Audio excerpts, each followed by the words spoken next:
Ótimo dia, ótima noite, ótima tarde, excelente madrugada para todos vocês e para você em específico que está acompanhando o nosso curso. É uma grande satisfação e honra ter você por aqui. Porém, entretanto, todavia, o quão maduro você tem sido até aqui nessa jornada? Quais foram as verdades que você teve que se confrontar? Quais foram as mentiras que você conta para si mesmo? E o quão disposto você está a permitir que teu espírito domine a sua vida em relação a um canal divino? Pergunta e profunda, né? Pergunta e resposta ao mesmo tempo bem profunda. De que arcano nós estamos falando? O Eremita, ou Ermitão, uma carta que, se lá na papisa representava um aspecto divino, um aspecto celestial do quesito feminino em relação às emoções, aqui nós temos o desmembramento das principais cartas trazidas até então. O mago, a sacerdotisa, né? E principalmente o louco. Repare que esse cajado que esse eremita, que esse sábio carrega, é o mesmo cajado que estava envolvido em relação àquela trouxa que o louco carregava, tá? Então isso quer dizer o quê? É uma pessoa que vivenciou experiências fortíssimas de dor na vida dela e precisou aprender com a parte mais dura da vida. Então, por isso que ela se tornou um sábio. Sábio. É muito simples você dizer que é um sábio na teoria, mas nada vai superar a vivência. Claro que isso tudo é importante, claro que o aprofundamento em relação àquilo que vai permitir que a sua fala, seu sentido dentro de um direcionamento de estudo seja efetivo e atinja o coração das pessoas. Mas as experiências de vida nada superam em relação a isso. Por quê? Porque você é uma vida em específico, você tem um destino em específico, você tem uma linha kármica e dármica única. Né? Então ninguém vai vivenciar suas experiências, ninguém vai vivenciar as experiências do consulente. Aqui é muito interessante que você trabalhe com o seu consulente num aspecto mais relacionado à vida, ao sentido da vida, o porquê dos porquês que ninguém quer responder ou ninguém quer se fazer em questão. Por exemplo, o que você espera da vida? Você tem consciência da morte? Isso não são perguntas que você vai fazer. Eu estou ensinando vocês a primeiro trabalhar essa tônica para que justamente possa trazer perguntas sábias, ajudar essa pessoa a trazer perguntas sábias para a mesa de tarô. A vestimenta desse sábio ela é totalmente branca, é totalmente relacionada a algo mais espiritual. Só que ao mesmo tempo veja que há nuances negras. Isso significa o quê? Essa pessoa é alguém que constantemente é atormentado por forças que não querem que ela progrida em algum objetivo específico da vida. E aí como que ela trabalha em relação a isso? No aspecto positivo, fazendo com que a sabedoria dela seja espalhada a todo momento. No aspecto negativo, ela busca válvulas de escape, principalmente questões que vão fazer com que a mente dela desgruda no momento atual e por alguns instantes ela saia da realidade. Perfeito? Mesmo assim, ela não perde a essência dela. Como que se mantém esse mago já trajado e amadurecido no sentido do eremita para uma questão direta e de desenvoltura plena para uma realização real de sabedoria? O sentido em que eu me proponho a ser divulgação da obra, divulgação da criação. A partir do momento em que eu proporciono isso, eu vou conseguir enxergar a luz em qualquer túnel. O fim de qualquer túnel escuro haverá uma luz. Por isso que ele carrega uma lamparina, né, uma luz, enfim, como você queira denominar aí. Veja que no arcano em que nós estamos falando, ele não olha para a luz em si. Por quê? Antes de eu transmitir a verdadeira sabedoria, eu busco a sabedoria em mim.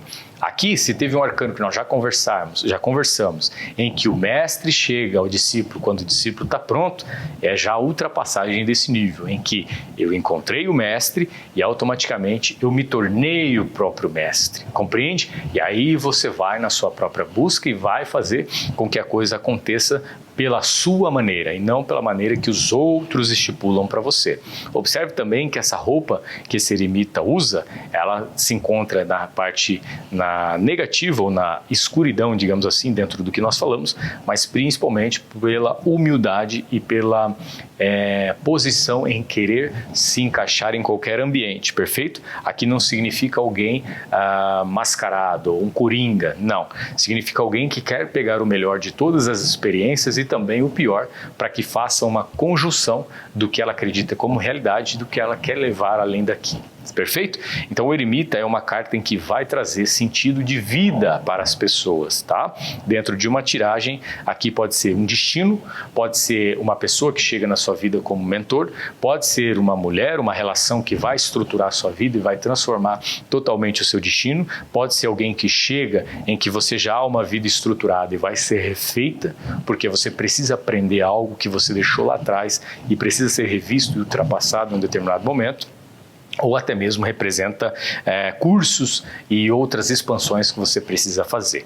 O eremita, ele vem representando Saturno também na sua vida prática, tá? Saturno, ele passa em alguns momentos da nossa vida, principalmente entre os 28, 26 a 30 anos, em que Saturno chega na sua vida, o grande pai, e pergunta: o que você está fazendo da vida hoje? Eu vou destruir tudo para que daqui a alguns anos eu possa voltar aqui e veja o que você aprendeu e fez com o que foi restado da sua vida. Se durante esse período você não entendeu as nuances da vida, lá pelos 40, 38, esse Saturno, esse momento caótico vai voltar. Porém, entretanto, todavia, se você já aprendeu lá atrás e construiu alguma coisa digna de uma sabedoria real, o que Saturno vai fazer? Tudo que ele tirou lá naquele momento, ele triplica na sua vida nesse momento em si. Por isso que os 40 anos é literalmente, dentro da vida masculina e da feminina também, um momento tão perturbador para alguns e libertador para outros. Perfeito? Aqui pode ser a representação da meia-idade também. Alguém que já está querendo sair da CLT, alguém que está querendo trabalhar por conta ou não sabe como, tá? Sempre vocês devem trazer para o consulente ou para a vida de vocês a questão do aonde eu quero chegar. Eu sei que eu vou sair desse corpo. O que vai ficar do meu nome? Só uma lembrança ou vou deixar algum legado? Essa carta tem muita referência também com o imperador, em que o imperador faz em vida e se apresenta. Já o eremita não. O eremita, ele faz e deixa a própria coisa em si, o próprio sonho se moldar. E aí quando aquilo se torna algo grandioso, aí sim ele é lembrado. Eremita representa pessoas também que deixarão obras pós-mortem, compreende? Ou, consequentemente, deixará um legado para filhos, netos e assim sucessivamente. Isso não quer dizer que ele não vá viver uma vida próspera, não vá usufruir das riquezas e das bonâncias da terra. Mas isso é uma coisa que ele já desapegou. Ele utiliza, ele vive, mas ele sabe que tudo é descartável. Não no sentido de usar as coisas ou as pessoas, mas usufruir e ao mesmo tempo utilizar o quanto der. Já não deu, não dá para reciclar, joga fora. Isso significa o quê? Pensamentos que muitas vezes eu carregava como verdade absoluta e eu, por conta da sabedoria, né, a pessoa por conta da sabedoria, resolveu mudar, melhorar e assim sucessivamente, compreende? Então exatamente essa carta vem nesse sentido para vocês.